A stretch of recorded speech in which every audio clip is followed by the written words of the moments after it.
नाजरीन, NN news में आपका इस्तकबाल और खैर मकदम है। हम मुसलसल बिहार इंतखाबी सफ़र के हालात से आपको वाक़फ़ियत करा रहे हैं। 20वीं असम्बली हलक़ा से ग्रांड डेमोक्रेटिक सेकुलर फ्रंट के उम्मीदवार औसाफ लड्डन ने पर्चे नामज़दगी दाखिल की। उसके बाद मधुबनी में अपने मकान पे एक प्रेस कॉन्फ्रेंस की, जिसमें इलाकाई लीडरान के साथ साथ मधुबनी शहरी असम्बली हलक़ा से ग्रांड डेमोक्रेटिक सेकुलर फ्रंट के उम्मीदवार अमानुल्लाह खां, औसाफ लड्डन और साबिक़ यूनियन मिनिस्टर व मौजूदा समाजवादी जनता दल डी के कौमी सदर देवेंद्र प्रसाद यादव ने सहाफ़ियों से गुफ्तगू की। पेश है एक रिपोर्ट। पूरी तरह बिहार में जीवन और जीविका संकट, जीवन संकट में है बाढ़, अपराध और कोरोना की महामारी, और जीविका संकट में है लोहट चीनी मिल बंद हो जाने से, रैयाम चीनी मिल बंद हो जाने से, सकरी चीनी मिल बंद हो जाने से, और सूता मिल पंडौल बंद हो जाने से, और अशोक पेपर मिल दरभंगा बंद हो जाने से। चारों तरफ जितना हैंडलूम उद्योग था, एक एक करके सरकार की गलत नीतियों के कारण बंद हो गया। रेशम उद्योग जो भागलपुर में है वो भी जीर्ण शीर्ण अवस्था में है। जो जूट मिल था कटिहार में वो भी बंद। आखिर इसके लिए जवाबदेह कौन है? ये बड़ा प्रश्न है, अहम सवाल। अहम सवाल इसीलिए है, आज यक्ष प्रश्न बिहार की जनता के सामने, 11.5 करोड़ आवाम के सामने एक यक्ष प्रश्न खड़ा है कि who will be the responsible. इसके लिए जवाबदेह कौन? 15 साल बना, 15 साल ही जवाबदेह। मतलब 30 साल के शासन में गलत नीतियों के कारण, गलत सरकारी नीतियों के कारण सारे उद्योग धंधे ठप हो गए, बंद हो गए, जिसके कारण हमारा 3.5 करोड़ हमारा श्रमिक भाई बिहार का, बिहार से बाहर रोजी रोटी के लिए जाने को मजबूर। और जब कोरोना में, इस आपातकाल में, जब वो हमारे श्रमिक भाई बिहार अपने घर वापसी के लिए आ रहे थे, तो रेल के पटरियों पर उनको जाने गंवानी पड़ी। यही नहीं, पैदल चल, साइकिल से चल के, यहाँ तक कि ज्योति पासवान जो यहाँ दरभंगा की थी, अपने बूढ़े बीमार बाप को लेकर गुड़गांव से 1200 किलोमीटर चलकर दरभंगा आ जाती। और तब इसके बाद दूसरे दिन सत्ता, सियासत में रहने वाले जो लोग हैं, जो सियासत के प्यासे हैं, वो सियासत वाले पहुंचकर कोई साइकिल बांटते हैं। ये कौन बांटा है आप लोग खुद भी जानते होंगे, मीडिया के भाई। ये जो सांप्रदायिक ताकत है और जिनके साथ अभी डबल इंजन की सरकार है, ये लोग इनको तोहफा पर तोहफा देने लगे। यहाँ तक कि विपक्ष की ओर से भी कहा गया कि पढ़ाई मुफ्त कर दिया जाएगा इस बच्ची को। शर्म भी शर्मा जाएगा इन लोगों को। अपने शासन पर लज्जित हो जाओ। तुम्हारे शासन 30 साल के कारण ये हाल हुआ। इस बच्ची को कि साइकिल से अपने बूढ़े, अपने बीमार बाप को लाने के लिए मजबूर होना पड़ा। आखिर इनको गुड़गांव जाना क्यों पड़ा? 15-16 साल की बच्ची को साइकिल चला के जीवन खतरे में डाल के, कुछ भी हो सकता है जो हालत है कानून व्यवस्था की, लेकिन जोखिम लेकर वह बच्ची इसी मिथिलांचल की है, हम बाहर की बात नहीं करते, तो उनको आने के लिए मजबूर होना पड़ा। ये जब हालात है, इन हालातों के लिए जिम्मेदार कौन है? ये एक सवाल खड़ा है। यही नहीं, अभी जो बाढ़, 6 महीना बाढ़ और 6 महीना सुखाड़, बिहार का तो यही है बुरा हाल। 6 महीना तक हम लोग बाढ़ से जूझते रहे। अभी भी आप जितने फसल है बिहार में, कोई आधारभूत संरचना कहीं नहीं, इंफ्रास्ट्रक्चर बना जिससे तटबंध की रक्षा हो सकती। और तटबंध की रक्षा भी समय से पहले होना चाहिए। जब 15 जून में बाढ़ आ जाती है तो उससे पहले ये लोग कागज पर सारा तटबंध की रक्षा करते हैं, और ये कमाई हो गया है सरकार के लिए। हर मौसम में ये राहत कमाने का मतलब है, तटबंध टूट जाती है तब भी कमाई है, नहीं टूटता है तब भी बाढ़ के सुरक्षा के नाम पर, तटबंधों के सुरक्षा के नाम पर काफी राशि खर्च की जाती है। वो राशि जाती कहाँ? जब तटबंध टूटी जाती है। जब तटबंध टूट जाते हैं तो डबल इंजन की सरकार के मंत्री का बयान होता है, चूहा ने बांध को काटा। शराबबंदी में इनके थाने में शराब को चूहा पी लेते। इसीलिए हम उम्मीद करते हैं इस बार जनता शराब थाने में पिलाने वाली सरकार को, तटबंध तोड़ने वाली सरकार को, जीवन और जीविका को खतरे में में डालने वाली सरकार को नकार देगी, ये आने वाला समय चुनाव में बताएगा। इस बार चौंकाने वाला रिजल्ट। जो लोग बड़ा बड़ा दल बना के रखे हुए 15 साल बनाम 15 साल, इन लोगों ने ही समस्या खड़ा की। इन लोगों ने बुनियादी समस्याओं से आम जनों को, आम जनता को भटका दिया और दूसरे दूसरे मसले को उठा करके, क्योंकि आजकल जनता को भटकाना आसान है, आम लोगों को समझाना थोड़ा कठिन हो गया। इसी मौके को पाकर ये लोग राजनीति को पटरी से उतार दिया है, बुनियादी मुद्दों से हटका दिया है जनता। हम लोग कोशिश करते हैं, जो हमारा आपको मालूम है ग्रैंड, जो हमारा डेमोक्रेटिक सेकुलर फ्रंट है, इसके जरिए हम लोग बिहार में एक विकल्प दे रहे हैं। विकल्प का मतलब है, इन लोगों का कहना है कि नहीं, हम ही दोनों हैं, या तो कॉफी पियो या चाय। ये जर्मनी का होटल है क्या बिहार? जर्मनी के होटल में आप जाएंगे तो कहेगा डू यू लाइक कॉफी और टी? क्योंकि आई वॉज मिनिस्टर 1996, तो मैं जब गया वहाँ विजिट किया तो बोला कि डू यू लाइक कॉफी और टी? मैंने कहा no, no coffee no tea, any other alternative? कहा no no no alternative. Bihar यही कह रहा है, नो अल्टरनेटिव, इधर एनडीए इधर यूपीए, या इधर आप सांप्रदायिक ताकत के साथ रहिए, या उद्योग बंद करने वाला, रोजगार का आज पलायन बढ़ाने वाला, मजदूरों का इतना बड़ा बड़ा पैमाने पर पलायन हो गया। श्रमिक शक्ति हमारा बिहार से बाहर चला गया। जिस श्रमिक शक्ति से बिहार सुदृढ़ होगा, यहाँ की आर्थिक व्यवस्था ठीक हो सकती है। और आप देखते हैं मॉब लिंचिंग चलता है, सामाजिक सद्भाव भी खत्म, कुछ भी जो हमारा मिल्लत था, हिंदू मुस्लिम एकता का, उस पर भी इन्होंने घात कर दिया। इसके बाद भी कहता है या तो कॉफी पीजिए या चाय पीजिए। हम लोग कहते हैं नो कॉफी नो चाय, नींबू पानी पी के इम्यूनिटी बढ़ाएंगे इस कोरोना में, और बीमारू बिहार को विकसित बिहार और बेहतर बिहार बनाने का, रोजगार उन्मुख बिहार बनाने का हम लोग एक विकल्प दे रहे हैं। जहां संकल्प है हम लोग, आप देख ही रहे हैं हम लोग के पार्टी में ओवैसी साहब एआईएम के प्रमुख, यहाँ आरएलएसपी के प्रमुख है उपेंद्र कुशवाहा जी, यहाँ बहुजन समाज पार्टी के बहन मायावती, यहाँ आप देखते हैं राजभर जो सुहेल समाज भारतीय समाज पार्टी के अध्यक्ष हैं, और एक पार्टी है डॉक्टर चौहान जो भी सोशलिस्ट पार्टी के हैं। ये 6 पार्टी मिलकर हम लोग एक फ्रंट बनाए। फ्रंट का मतलब है विकल्प देना। ये कॉफी चाय से अलग नींबू पानी ही क्यों ना, लेकिन बिहार के लिए विकल्प की जरूरत है। आज बदलाव, बिहार बदलाव मांग रहा है। इन दोनों से उब चुके लोग, ये बड़े भाई छोटे भाई से परेशान है। इसीलिए हम लोग एक विकल्प दे रहे हैं, ताकि यह न कहे आवाम कि आप लोगों ने कोई विकल्प कहाँ दिया। हम लोगों को तो विकल्प मिला ही नहीं, इसीलिए हम लोग मतदान दे तो किसको दे। इसीलिए हम लोगों ने विकल्प दिया है। हम लोग को पूरा भरोसा है आवाम का, हमको इस जंग में जरूर हमको समर्थन मिलेगा। चाहे हमारा उम्मीदवार औसाफ लड्डन साहब आज नामांकन भरे हैं, और इससे पहले अमनुल्लाह जो हमारा जमीन और धरती से लड़कर संघर्ष करते हुए यहाँ मधुबनी क्षेत्र में अभी जूझ रहे हैं, जो बुनियादी समस्या है उसके लिए पहले भी आवाज उठाते रहे। और साहब लेफ्टिनेंट साहब न केवल प्रोफेसर विद्वान हमारे उम्मीदवार हैं, बल्कि हम तक कहते हैं इन दोनों उम्मीदवार के मुकाबले में यदि कोई उम्मीदवार मधुबनी और बिस्फी में हो सकता है हमारा उम्मीदवार पसीना वाला हो, पैसा वाला नहीं हो, ये हम कबूल करते हैं। लेकिन क्या पैसे वाले जीत जाने से जनता का सेवा हो जाएगा? आवाम जनता को इस पर सोचना चाहिए। जो पसीना वाला उम्मीदवार है उसको जिताएंगे, तभी उनके बुनियादी समस्या से उनको निजात मिल सकता है। वरना बुराई से बुराई की लड़ाई से कभी भी जनता के बुनियादी मसाइल हल नहीं हो सकते। इसीलिए बुराई से बुराई लड़ाई बिहार में हो रहा है। कीचड़ से कीचड़ कभी साफ नहीं होगा।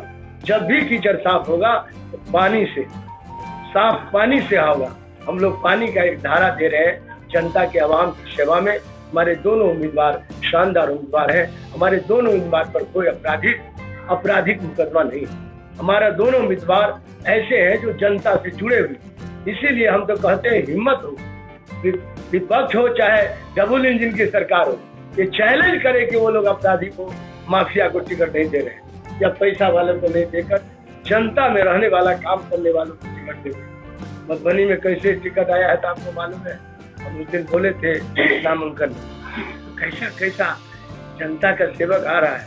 ईवीएम मशीन से अब जनता का सेवक पैदा नहीं होगा। यदि यही कल्चर, यही हमारे फ्रंट में जो भी उम्मीदवार हैं वो शासक नहीं सेवक बनने के लिए अपना दर्ज किए हैं नामांकन। इसीलिए हमको भरोसा है, विश्वास है, समर्थन मिलेगा। उनको निश्चित रूप से लोग प्यार स्नेह करेंगे और मोहब्बत देंगे, जिससे हम कामयाब होंगे। और बोलिए आप जो प्रश्न पूछे। सर, आपने अपनी बात शुरू किया यहाँ के रोजगार से और उद्योग से, लेकिन आपके अलायंस के पास और आपके पास उसके लिए क्या रोड मैप है? अगर आप हमारे पास बहुत अच्छा सवाल आपने पूछा, आपको बहुत बहुत धन्यवाद। हमारे पास विजन डॉक्यूमेंट है। विजन डॉक्यूमेंट में सबसे प्रायोरिटी पर हमको है शिक्षा। इसीलिए शिक्षा है, सबको शिक्षा सबको काम, बेरोजगारी इसी से दूर हो। और इसके बाद हमारा कृषि से एग्रीकल्चर सेक्टर। एग्रीकल्चर सेक्टर में सबसे ज्यादा रोजगार उत्पन्न होने की संभावना है, बड़ी संभावना है। रोजगार सेक्टर में रोजगार पैदा होगा सबसे ज्यादा एग्रीकल्चर सेक्टर से, जिस एग्रीकल्चर सेक्टर को इन लोगों ने तबाह कर। विकास की बोली बोलने से विकास नहीं होगा।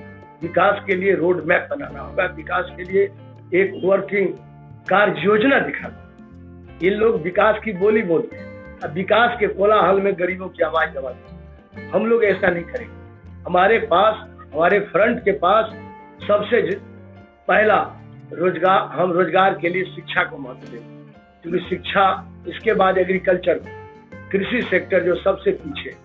आज हमारे एग्रीकल्चर सेक्टर में जो हमारा कृषि उत्पादन है उसका हमको उचित दाम नहीं मिल पाता। हम आज डेफिसिट स्टेट है। हम चाहेंगे कि हमारा उर्वरक, हमारी धरती इतना उर्वरा धरती है मधुबनी, और यहाँ पानी का भी कोई कमी नहीं है। यदि ठीक से चैनलाइज हो जाए, नहर सिस्टम डेवलप कर जाए, तो हम तो हरियाणा पंजाब से आज गेहूं लाकर जन वितरण में बंटवारा होता है। यहाँ का अनाज दूसरे राज्यों में जाए, हम स्वावलंबन हो जाए अनाज के उत्पादन के मामले में। हम सेंट्रल पूल में योगदान नहीं कर पा रहे। पंजाब, हरियाणा सबसे ज्यादा गेहूं पैदा करके, चावल, गेहूं, धान पैदा करके देता है, और वो हमारे देश को फीडिंग होता है। हम सभी कंजम्पशन उसी का खपत होता है। बिहार में भी बाहर का गेहूं आ रहा है। बिहार में कोई कमी नहीं है संसाधन का, खास करके जमीन का और खास करके जल का, पानी का स्रोत है, लेकिन हम नहीं कर पा रहे। तो हम प्रायोरिटी करेंगे कृषि सेक्टर को। कृषि उत्पादन का ज्यादा से ज्यादा उत्पादन बढ़े, राष्ट्रीय उत्पादन में हमारा भी योगदान हो। हम भी भारत सरकार का जो सेंट्रल पूल है FCI का, उसमें योगदान करें। हमारा अनाज भी वहाँ जाए ताकि हमारे किसानों को मूल्य मिल सके। दूसरा, हम इस इलाके में मखाना, ये जो अभी अमनुल्लाह साहब और रिश्वी है, इस दोनों क्षेत्र के बीच में सबसे ज्यादा हम मखाना में, दुनिया में, मैं देश ही में नहीं कह रहा, दुनिया में सबसे ज्यादा उत्पादक, मखाना उत्पादक कोई जिला है तो मधुबनी है। ये हमारा फख्र है, गौरव है। लेकिन आज हम उसका प्रोसेसिंग नहीं कर पा रहे। अभी तक केवल आवाज बजट में सुनते हैं, आश्वासन दिया जाता है चुनाव में, बजट में कुछ घोषणा कर दी जाती है, धरती पर नहीं उतरता। यहाँ का जो मखाना उत्पादक किसान है, ज्यादा तक गरीबी रेखा के नीचे रहने वाले मल्लाह बिरादरी के लोग हैं, और भी किसान हैं। हम इस मखाना को दुनिया में, मैं जब भारत सरकार में मिनिस्टर था तो मैंने इनका जांच करवाया। अकेला मखाना ऐसा ड्राई फ्रूट कहिए, जो कहिए, जिसमें कोलेस्ट्रॉल नहीं, कोलेस्ट्रॉल लेस है मखाना। मखाना खाने से कोई नुकसान नहीं, चाहे वो जिस रूप में खाइए, कई वैरायटी में खा सकते हैं। उस मखाना को यदि हम आज यहाँ प्रोसेसिंग कर दें, दुनिया में जाएगा एक्सपोर्ट, और इतने पैसे आएंगे इस जिला में। लेकिन आज उसके लिए कोई प्लानिंग नहीं, क्योंकि आपने हमको कहा था कि प्लान क्या है। हम मखाना को कृषि उत्पादन में बोल रहा हूँ। दूसरा, हम जो भी यहाँ के कृषि उत्पादन, हम मछली बाहर से आता है, जबकि मिथिलांचल में 80 तालाब तो यहाँ नजर आते हैं, 8 तालाब करीब है, लेकिन हम उत्पादन मछली का नहीं कर पा रहे। कई ऐसे मामले हैं जहाँ सरकार फिसंडी निकली है, पूरी तरह फेल है। मिथिलांचल से रिलेटेड आपने बात की थी, सवाल और सर, जो मिथिलांचल आर्ट है सर, उसमें क्या आपका रोड मैप है? और मिथिलांचल में जो बहुत बड़ा जो खादी का उद्योग था, इसको खत्म करना। हैंडलूम में क्या चाह रहे हैं? मैंने पहले जिक्र में बता दिया कि हैंडलूम उद्योग से लाखों लाख मजदूर हमारा बेरोजगार हो गया, जिसके आप पास उसको हुनर क्या- था, आप जिसके क्या- पास हुनर था, लेकिन कई प्लान हुआ बीच में। प्लानिंग होता है धरती पर नहीं, वर्क कल्चर नहीं है। भ्रष्टाचार का समुद्र लड़ा, सारे योजनाएं, चाहे केंद्र प्रायोजित योजना हो हैंडलूम वाला, चाहे राज्य प्रायोजित योजना जो घोषणा करते हो कि हम अंसारी भाई को या गरीब लोगों को इसमें हैंडलूम में रोजगार देंगे, अब यहाँ से लेकर पूर्णिया तक लीजिए, मधुबनी से लेकर पूर्णिया चली गई, सारे हैंडलूम उद्योग को ठप कर दिया, बंद हो गया। अब इसका मतलब बड़ा चला रहे लोग अपने लेवल पर। इनिशिएटिव जो मिलना चाहिए गवर्नमेंट की तरफ से, जो प्राथमिकता होनी चाहिए, वो प्रायोरिटी नहीं दी गई, जिसके कारण उद्योग हमारा रुक गया। इस हैंडलूम उद्योग में तो लाखों लाख श्रमिकों का जीवन बन सकता है, इसीलिए हम चाहते हैं इसको भी प्रायोरिटी में रखें। हम लोग का जो विजन डॉक्यूमेंट होगा उसमें कृषि पर ही आ गया, इसके बाद सूता उसी से पैदा होता है। एग्रीकल्चर सेक्टर में बोला था, इसमें निहित था कि हम इसको हैंडलूम को भी प्राथमिकता देंगे, मखाना उत्पादन को प्राथमिकता देंगे, और जो उत्पादन है हमारा राष्ट्रीय उत्पादन, उसको हम बढ़ावा देंगे ताकि राज्य हमारा स्वावलंबी हो। दूसरा हुआ, तीसरा हमारा है जो हमारा बेरोजगार नौजवान बिहार से बाहर जाने को रोजी रोटी के लिए मजबूर होता है, उसको रोजगार पैदा करने के लिए हम रोजगार उन्मुख बिहार बनाएंगे। यहाँ भी कारखाने लग सकते हैं, जो हमारे पास रॉ मटेरियल है उस आधार पर हम यहाँ कारखाने लगा करके छोटे छोटे एक्सरी का कारखाना, बिहार का क्या हाल है इस 30 वर्षों में आप बता दीजिए। जितने उद्योग थे पहले से चले आ रहे वो भी बंद हो, पाट पटुआ का भी वही हाल है, जूट का। तो हम ये समझते हैं उद्योग को भी यहाँ स्थापना करना चाहिए। बिना उद्योग से रोजगार का जो अवसर खुलेगा उसमें कई आयाम, एक ही आयाम नहीं है केवल शिक्षा और माने कृषि, बल्कि रोजगार के लिए उद्योग पर भी प्रायोरिटी प्राथमिकता हमारा जो विजन डॉक्यूमेंट है उसकी तीसरी चौथी बात है बिहार को अपराध मुक्त करना है, ये भी प्रायोरिटी है। पांचवी, इसलिए अपराध वाला कोई बार कोई फ्रंट खड़ा नहीं की। पांचवा है कि हम बाढ़ से कैसे मुक्ति हो, कैसे बड़े लेवल पर हाई लेवल डैम या बाढ़ का कैसे चैनलाइज किया जाए ताकि सीमित पानी खेतों में भी पानी चले जाए। इस सरकार को तो 15 साल के बाद याद आया कि नहीं, खेत में पानी नहीं है, कहता है 5 साल और दे। डबल इंजन की सरकार के मुखिया का विकल्प की बात की तो विकल्प के लिए तो एक और पार्टी जो दावा कर रही है कम्युनिस्ट पार्टी, उन्होंने भी है हर एक से जीत पर अपना कैंडिडेट उतारा और वो भी अपने आप को भी 100 यूनिवर्सिटी का नाम से पास कर दी, तो लोग उसको भी नहीं चुनेंगे। आपको तो जमहूरियत में किसी को भी खड़ा होने का अधिकार है, लेकिन मैं आपसे कहता हूँ राजनीति है तेज तलवार की धार में, ठीक रास्ते चलेंगे तो ऊपर, गड़बड़ आगे तो नीचे कट के रह गए। खड़ा होने से विकल्प नहीं होता है, विकल्प का कोई चेहरा नहीं होता। विकल्प में आप चेहरा दिखा दो, मैं छोटा अभी बोला हूँ, मैं दोबारा रिपीट करूँ। सर एक अहम सवाल, जिस तरीके से बिहार में स्वास्थ्य सिस्टम पूरी तरीके से लाचार है, चाहे वो पंचायत स्तर पर स्वास्थ्य केंद्र से लेकर PHC या PMCH और अस्पताल तक, उसके लिए आपके पार्टी और आपके अलायंस के पास क्या रोड मैप है स्वास्थ्य कि हम लोग का यदि हमारा समर्थन हमारे मोर्चा को की सरकार बनी, और उम्मीद है कि इस बार हम लोग बीच से उम्मीद है, हमको विश्वास है, भरोसा है कि फ्रंट की सरकार बनेगी, तो हमारी प्रायोरिटी ये होगी कि हम न केवल एलोपैथिक पर प्रायोरिटी करेंगे, बल्कि जिस तरह से केरल का सिस्टम है हम उसको टाइट करते हैं कि आज कोरोना में सबसे पहले 20 तारीख को ही वहाँ आ गया था नंबर, एक ही मरीज आया था कोरोना में। उन लोगों ने आयुर्वेदिक जो डबल सिस्टम है, हर जगह PHC गांव तक आयुर्वेदिक PHC भी है, जिससे उसका इलाज हो रहा है। कुछ एलोपैथिक भी सब जगह है ही गवर्नमेंट का, तो गवर्नमेंट ऑफ इंडिया का सब जगह चल रहा है।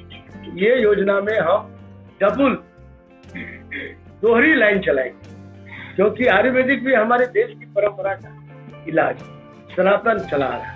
इस इलाज से भी हमको बहुत सारा उम्मीद है कि हम हेल्थ के मामले में हम अच्छा कर सकते हैं, लेकिन ये लोग प्रयोग नहीं कर रहे हैं, आज छोड़ दिया है। बिहार विधानसभा चुनाव में आपका मुकाबला